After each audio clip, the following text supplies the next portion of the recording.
Sumama ako sa prosesyon kagabi, pero di ko alam na ako lang pala ang buhay. Kakauwi ko lang galing abroad. Gabi na noon nang mapansin kong may dumadaan na prosesyon sa tapat ng bahay ni Lola. Tahimik ang baryo. At ang liwanag lang ay galing sa mga kandila.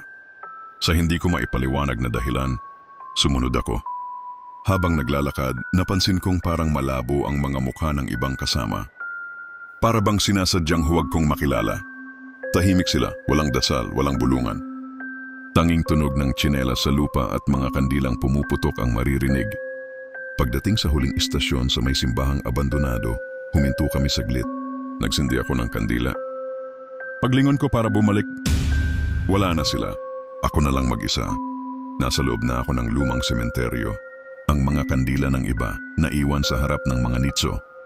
Kinabukasan, nagtanong ako sa tindera ng sari-sari store. Sabi niya, matagal nang walang ginagawang prosesyon dito mula nang mamatay ang huling miyembro ng grupo noong 2007. At sa isang sulok ng sementeryo, nakita ko ang luma nilang litrato. Lahat sila nakangiti.